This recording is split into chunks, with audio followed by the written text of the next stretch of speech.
Assalamu alaikum students.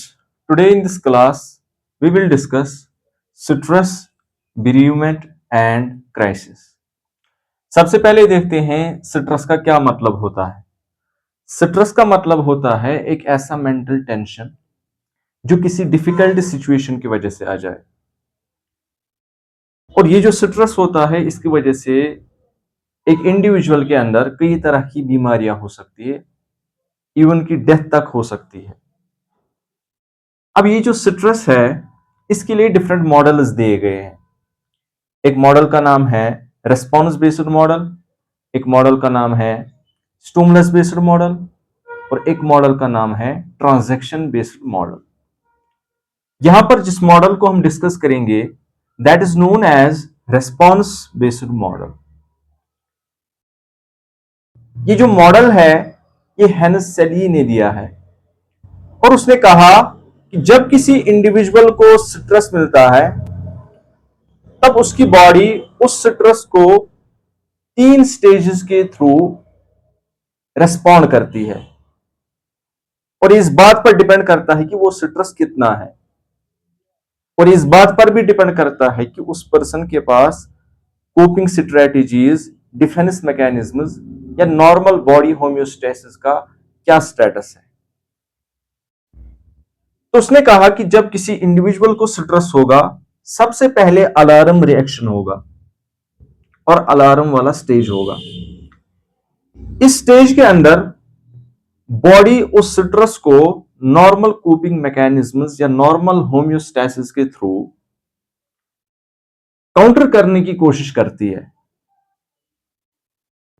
मुझे stress मिलेगा तो मेरी हार्ट बीट तेज होगी, प्यूपिल्स डायलेट होंगे, ऐसे ही डाइजेशन की प्रोसेस स्लो होगी, स्केलेटल मसल्स को ज्यादा ब्लड जाएगा, ब्लड शुगर लेवल इंक्रीज होगा और ये सारी वो चीजें हैं जो फ्लाइट और फाइट मैकेनिज्म के अंदर इन्वॉल्व होते हैं।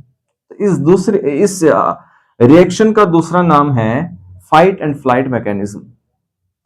और इसके बाद दूसरा स्टेज आता है which is known as resistance stage और ये तब आएगा जब पहला वाला स्टेज स्ट्रेस को काउंटर नहीं कर सकेगा। और पहले स्टेज के अंदर क्या हुआ था कि जो हाइपोथैलेमस था उसने सिंपैथेटिक नर्वस सिस्टम को स्टिमुलेट किया था और एड्रिनल ग्लैंड उसको भी स्टिमुलेट किया था। सेकंड स्टेज के अंदर क्या होता है, जो हाइपोथैलेमस होता है वो कई तरह के हार्मोन सिक्रेट करता है जैसे adrenocorticotropic hormone, thyroid stimulating hormone वगैरह वगैरह। और रेजिस्टेंस स्टेज के अंदर बॉडी फिर से काउंटर कर रही होती है स्ट्रेस को, ये कोशिश कर रही होती है कि स्ट्रेस जो है दूर हो जाए या बॉडी अडेप्ट करना सीखे स्ट्रेस के साथ।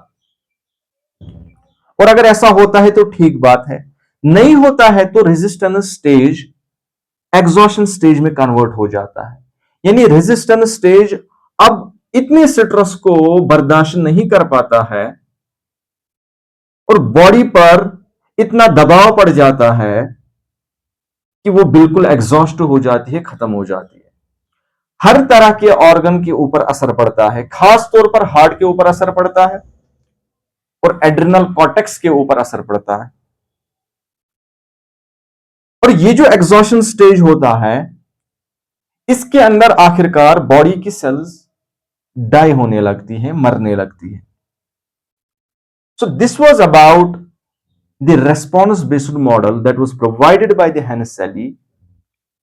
ठीक, और इसके अंदर कैसे एक इंडिविजुअल स्ट्रेस के साथ डील करता है। और इन तीनों स्टेजेस को रेस्पॉन्स बेस्ड मॉडल के अंदर जनरल एडेप्टेशन सिंड्रोम कहा जाता है, GAS। तो यहां पर हमारा स्ट्रेस का टॉपिक खत्म हो जाता है। अब हम आते हैं बेरीवमेंट के ऊपर। बेरीवमेंट क्या चीज है? अगर किसी पर्सन का कोई लॉस हो जाएगा तो उसके बाद जो पीरियड आएगा दैट इज नोन एज बेरीवमेंट। इस पीरियड के अंदर पर्सन को दुख होता है। अब ये जो दुख है इसके दो टाइप्स हैं। एक है ग्रीफ और एक है मॉर्निंग। ग्रीफ वो दुख है जो इंसान अंदर से फील करता है, अंदर से वो डिप्रेस हो सकता है, सैड हो सकता है, एंगर फील कर सकता है, गिल्ट फील कर सकता है, या वो इमोशनली नम हो जाएगा। That is all included in grief. यहां पर वो इमोशनली दुख के साथ अडेप्ट करना सीखता है। और फिर है मॉर्निंग। मॉर्निंग के अंदर क्या होता है कि पर्सन दुख का इजहार करता है। ये मातम मानने के मुतरादिफ है। लोगों का क्या कस्टम होगा, रिचुअल होगा, कल्चर होगा, ट्रेडिशन होगा, वो किस एतबार से अपने दुख को जो है मनाते होंगे। So that is include in morning. यानी ग्रीव का मतलब अंदर से जो आदमी दुख महसूस करता है, और मोर्निंग का मतलब बाहर से वो उस दुख का कैसे इजहार करेगा, बाहर से वो कैसे मातम मनाएगा, बाहर से वो कैसे अपने उन इंटरनल फीलिंग्स को एक्सप्रेस करेगा। That is known as mourning. अब हम बात करते हैं टाइप्स ऑफ ग्रीफ के बारे में।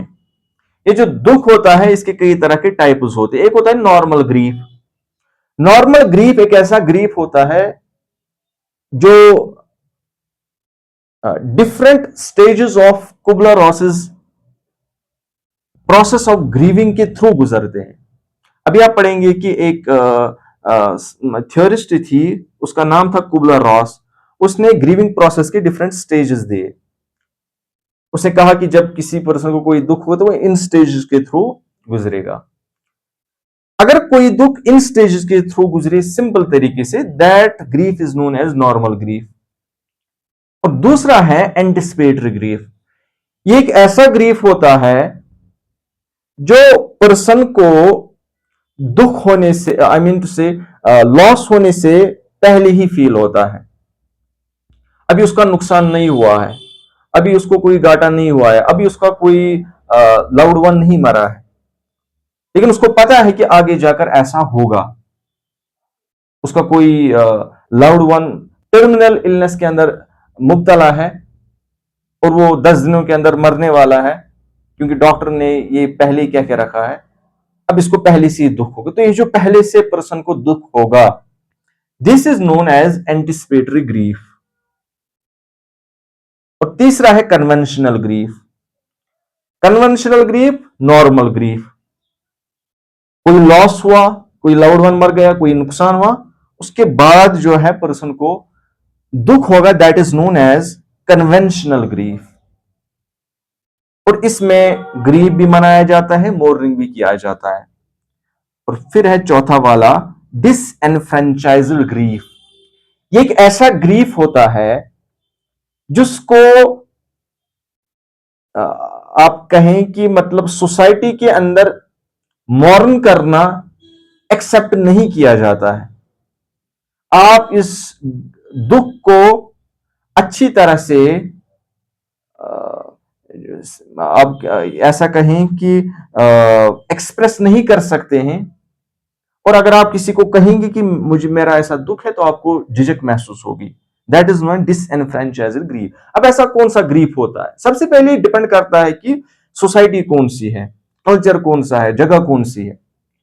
जैसे कोई पर्सन एड्स की वजह से मर गया, तब उस पर दुख करना, कुछ लोग कहेंगे कि नहीं ये सही बात नहीं है। किसी ने सुसाइड किया, अब उस बात पर लोग दुख मना रहे हैं, कहा जाए ऐसा नहीं करना है।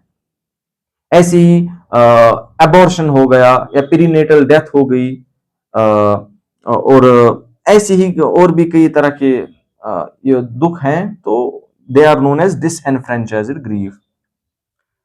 और पांचवा वाला है डिसफंक्शनल ग्रीफ। जैसा मैंने आपको कहा कि किसी पर्सन को कोई ग्रीफ हुआ, अब वो इन स्टेजेस के थ्रू गुजरना चाहिए, लेकिन ये जो ग्रीफ होता है ये किसी एक स्टेज में अटक जाता है। पर्सन इस ग्रीफ को सक्सेसफुली रिजॉल्व नहीं कर पाता है, and this type of grief is known as dysfunctional grief. इसकी वजह से पर्सन को बहुत प्रॉब्लम होती है। ठीक, वो लॉस के साथ जीना नहीं सीखता है। वो अपनी लाइफ में अब आगे बढ़ नहीं सकता है। ठीक है, तो यहां पर जो है टाइप्स ऑफ ग्रीफ कंप्लीट हो जाते हैं। अब इसके बाद है the various stages of grief. एक थियोरिस्ट थी कुबलर रॉस, इसने कई तरह के टर्मिनल इलनेस वाले पेशेंट्स के साथ काम किया। ऐसे पेशेंट जिनको कैंसर था, ऐसी बीमारी थी जिसका कोई इलाज नहीं था, ऐसा मसला था जिसमें वो आगे मरने वाले थे। इसने आखिरकार कहा कि जब किसी पर्सन को कोई दुख होता है, कोई लॉस होता है, कोई स्ट्रेस होता है, तो वो उसके साथ 5 स्टेजेस के अंदर रह करके उसके साथ ऐसा कह लो कि लड़ता है। वो उस ग्रीफ प्रोसेसिंग में इन स्टेजेस के थ्रू गुजरता है। पर्सन को पता है कि उसका कोई रियल लॉस है, या वो उस लॉस को परसीव कर, उसको लगता है कि आगे ऐसा होगा। उसने कहा सबसे पहले जो स्टेज आता है that is known as denial. Denial में वो कंप्लीटली रिजेक्ट करता है आपकी क्लेम को। आप उसे कहेंगे कि आपको ये खतरनाक बीमारी डायग्नोज हुई है, फॉर एग्जाम्पल कैंसर, तो एकदम से आपकी इस क्लेम को रिजेक्ट करेगा कि नहीं, ऐसा नहीं हो सकता है, ये बात बिल्कुल झूठी है, मैं ये नहीं मानता हूं। और ये स्टेज इसलिए होता है ताकि पर्सन इमीडिएट क्राइसिस से बच जाए। ये एक डिफेंस मैकेनिज्म है, पर्सन को अंदर से बचाता है, वरना उसको इमीडिएट एक साइकोलॉजिकल शॉक मिलेगा। वैसा ना हो तो डिनायल आ जाता है, वो पहले फुल्ली रिजेक्ट करता है कि नहीं नहीं नहीं, ऐसा नहीं हो सकता है। फिर दूसरा स्टेज आता है जिसमें वो गुस्सा करता है, गॉड पर गुस्सा करता है, अपने रिश्तेदारों पर गुस्सा करता है, अपने पेरेंट्स पर गुस्सा करता है, डॉक्टर्स नर्सेस पर गुस्सा करता है, अपने फ्रेंड्स पर गुस्सा करता है। वो कहता है मेरे साथ ही ऐसा क्यों हुआ, या वो कहेगा इट इज नॉट फेयर। ये दूसरा स्टेज आता है। तीसरा स्टेज बार्गेनिंग। बार्गेनिंग में वो गॉड के साथ कई तरह के बार्गेन्स करता है। वो क्या कहेगा कि मतलब अगर खुदा मेरी ये बीमारी दूर कर दे, या रिवर्स कर दे, या कुछ टाइम के लिए पोस्टपोन कर दे, तो मैं हर रोज टेंपल जाऊंगा, मैं इतनी चैरिटी करूंगा, मैं फला काम करूंगा, मैं फला काम करूंगा। That is known as bargaining. फिर चौथा स्टेज आता है। अब चौथे स्टेज में उसको इंटेंसली ये पता चलता है कि उसके साथ हुआ क्या है। वो अपनी प्रॉब्लम को अच्छी तरह से रियलाइज करता है, और जब ऐसा होता है कि वो एक्यूटली अवेयर हो जाता है रिगार्डिंग हिज कंडीशन, उसमें सैडनेस प्रिवेल हो जाती है, वो डिप्रेस हो जाता है। और आखिरकार आता है एक्सेप्टेंस, जिसमें वो अपनी इस कंडीशन को फुल्ली एक्सेप्ट करता है, और इस एक्सेप्टेंस की वजह से उसके अंदर फीलिंग ऑफ पीस आती है। अब वो कहता है कि ऐसा तो होना ही था, या इस दुनिया में किसको जिंदा रहना है, सबको तो मारना ही है, मैं अपनी इस कंडीशन को एक्सेप्ट करता हूं। तो इसको आप डबडा के निमोनिक से याद रख सकते हैं। आप रखिए DABDA, DABDA D, denial, anger, bargaining, depression, acceptance. अब इसके बाद हम बात करते हैं क्राइसिस के बारे में। Now what is crisis? Crisis एक ऐसा सडन और अनएक्सपेक्टेड इवेंट होता है जिससे आप साइकोलॉजिकली एकदम से जो है ब्रेक हो जाते हैं, आपकी स्टेबिलिटी खत्म हो जाती है, आपको आपके इमोशंस पर बड़ा अटैक पड़ता है। That we call crisis. एक ऐसा शॉक जिसको आपका डिफेंस मैकेनिज्म कूप नहीं कर सकता है। आपकी जो ऑलरेडी अल्लाह ताला की तरफ से बचाव करने के जरा या वदियत किए गए हैं, अब वो यहां पर काम नहीं आते हैं। ठीक है, क्योंकि आगे से मतलब क्राइसिस इतना बड़ा है कि आप इसको बर्दाश्त नहीं कर सकते।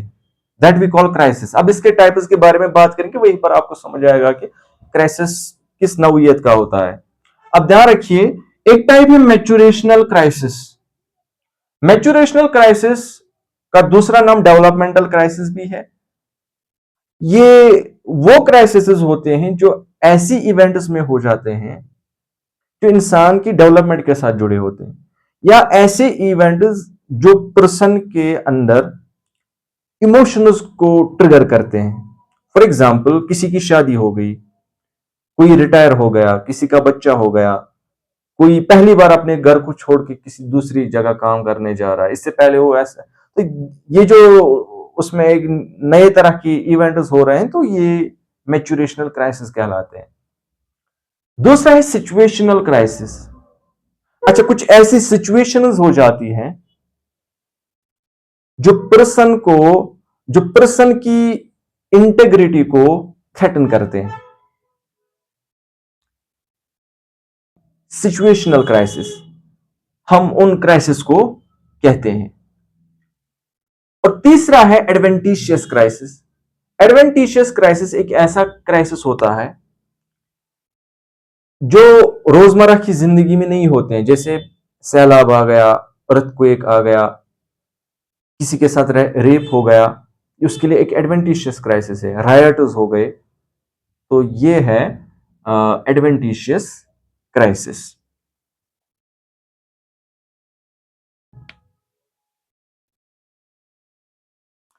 और ये जो सिचुएशनल क्राइसिस है, इसकी आप एग्जाम्पल याद रखेंगे, जैसे किसी का कोई लव्ड वन मर गया, या कोई टर्मिनल इलनेस वाली कंडीशन डायग्नोज हो गई, कोई खतरनाक बीमारी अब खुद के अंदर या किसी फैमिली मेंबर के अंदर। सो ये थे टाइप्स ऑफ क्राइसिस। अब हम बात करते हैं फेजेस ऑफ क्राइसिस के बारे में। एक पर्सन था, उसका नाम था कैपलान। कैपलान ने बताया कि जो क्राइसिस होता है ये 4 स्टेजेस के थ्रू गुजरता है।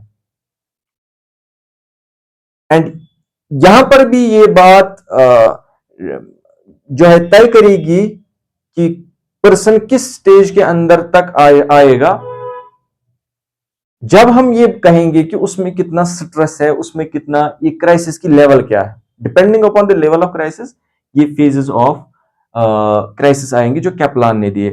कैपलान ने कहा सबसे पहले जो फेज फर्स्ट है, पर्सन को कोई क्राइसिस मिला, अब वो अपने नॉर्मल मैकेनिज्म्स के थ्रू उस उस क्राइसिस को ठीक करने की कोशिश करेगा। उसको जो प्रॉब्लम हुई है वो अपने जो पहले से उसके अंदर डिफेंस मैकेनिज्म है, उनके थ्रू वो उसके साथ काउंटर करने की कोशिश करेगा। लेकिन अगर उससे काम नहीं बना, मैं अभी आपको इसकी एग्जांपल भी दूंगा, उससे आपको ये सारा क्लियर हो जाएगा। लेकिन पहले आप इसकी थ्योरेटिकल डिस्क्रिप्शन सुन लीजिए। ये काउंटर नहीं कर पाया, स्टेज सेकंड आएगा। स्टेज सेकंड के अंदर क्या होगा, पर्सन रैंडमली जो है यहां वहां अपने हाथ मारेगा। जैसे आपने किसी का गला दबा दिया, अब वो जो है तड़प तड़प के मर रहा है, ठीक है। तो यहां पर भी पर्सन अब जो है खुद को बचाने के लिए हर तरह के सॉल्यूशन को यूज करना आजमा रहा है, ठीक है। तो यहां पर वो रैंडमली हर एक चीज को यूज करेगा। फिर स्टेज थर्ड के अंदर अब वो हर तरह के रिसोर्सेज को यूज करेगा, चाहे इंटरनली हो, एक्सटर्नली हो, कुछ भी हो वो यूज करेगा, नए टेक्निक्स को यूज करेगा। अगर इससे भी काम नहीं हो, फिर स्टेज फोर्थ आता है। स्टेज फोर्थ के अंदर वो बिल्कुल टूट जाता है, वो एकदम से जो है ब्रेकिंग पॉइंट तक पहुंच जाता है। उसमें साइकोटिक थिंकिंग आ जाती है, उसका कॉग्निटिव बिहेवियर जो है डिसरप्ट हो जाता है। और यहां पर उसको फिर फर्दर हमें रेफर करना चाहिए ताकि उसका कुछ ट्रीटमेंट हो। अब आप इसमें एक एग्जांपल सुन लीजिए कि कोई स्टूडेंट है, अच्छा खासा पढ़ता था, उसका एक इंपॉर्टेंट एग्जाम था, फेल हो गया। अब जो ही उसने रिजल्ट सुना, उसको शॉक मिला। वो घर आया, उसने नॉर्मल डिफेंस मैकेनिज्म को यूज किया, ज्यादा मेहनत की, एक टीचर को कंसल्ट किया, नई बुक्स पढ़ना शुरू की। लेकिन अगर इससे काम नहीं बना, स्टेज सेकंड में आएगा। स्टेज सेकंड के अंदर अब वो हर एक से एडवाइस लेगा। अब रैंडमली वो कुछ भी कर देगा। अब रात भर सोएगा नहीं, पढ़ता ही रहेगा। और ऐसे ही वो without any time table, without any studying plan, without anything, वो बस पढ़ता रहेगा। उससे काम नहीं बने। स्टेज थर्ड के अंदर, स्टेज थर्ड के अंदर हर तरह के रिसोर्स को, टीचर्स के पास जाएगा, फ्रेंड्स के पास जाएगा, पेरेंट्स के पास जाएगा। फिर उससे भी काम नहीं बना। स्टेज फोर्थ के अंदर एकदम वो पैनिक हो जाएगा, उसमें एंजाइटी बहुत बढ़ जाएगी। इसमें भी डिस्कम्फर्ट मिला था, इसमें भी डिस्कम्फर्ट मिला था। इतना डिस्कम्फर्ट को बर्दाश्त नहीं कर पाता था। स्टेज फोर के पैनिक, वो एकदम से पागल हो जाता है। तो that is the stage fourth. अब इस क्राइसिस को हमने कैसे ठीक करना है, that we call crisis intervention. Crisis intervention के अंदर आप याद रखिए, हम पर्सन को प्री क्राइसिस लेवल तक ले आना चाहते हैं। हम चाहते हैं कि वो क्राइसिस से पहले जैसा था वैसा ही हो जाए। उसके अंदर जो डिफरेंट प्रॉब्लम्स चल रही हैं वो खत्म होके जो है ये बिल्कुल वैसा ही ठीक ठाक हो जाए जैसा ये था। अब इसमें आप कई तरह की टेक्निक यूज कर सकते हैं जो मैं आपको बताता हूं। जैसे कैथारिसिस एक टेक्निक आती, उसकी जो डीप इंटरनल फीलिंग्स होंगी, जो उसको तंग कर रही है, परेशान कर रही है, वो बाहर निकालने के लिए हम कोशिश करेंगे, कैथारिसिस। ठीक है। ऐसे हम उसको सही दिशा में गाइड करने की कोशिश करेंगे, जिसे मैनिपुलेशन कहते हैं, कि वो सही अंदाज से सोचे, बिहेव करे, एक्ट करे। ऐसी उसकी थिंकिंग पॉजिटिव बन जाए। क्लैरिफिकेशन हम देंगे उसको। इस टेक्निक को क्लैरिफिकेशन कहते हैं, कि जो प्रॉब्लम उसके सामने वो उसको अच्छी तरह से समझे। कोई माल कॉग्निटिव प्रोसेस वो यूज ना करे, और प्रॉब्लम छोटी को बड़ी समझ रहा होगा तो उससे भी ज्यादा प्रॉब्लम होगी। और ऐसे ही हम इसके अंदर उसको हम पॉजिटिव रेनफोर्समेंट देंगे। वो हम कोई अच्छा बिहेवियर दिखा रहा है तो उसको प्रेज करेंगे। ऐसे उसके जो सेल्फ डिफेंस मैकेनिज्म है उनको सपोर्ट करेंगे। डिफरेंट सॉल्यूशंस को हम एक्सप्लोर करेंगे और फिर उनको यूज करने की कोशिश करेंगे। So this was about citrus bereavement and crisis. आपका एक छोटा मोटा चैप्टर है, तो ये आपका यहीं पर कंप्लीट हो जाता है। मैं आपको इसके नोट्स भी ग्रुप में भेज दूंगा, आप इसको अच्छी तरह से समझना। तो आज के लिए फिलहाल इतना ही। Thank you and like share and subscribe my channel.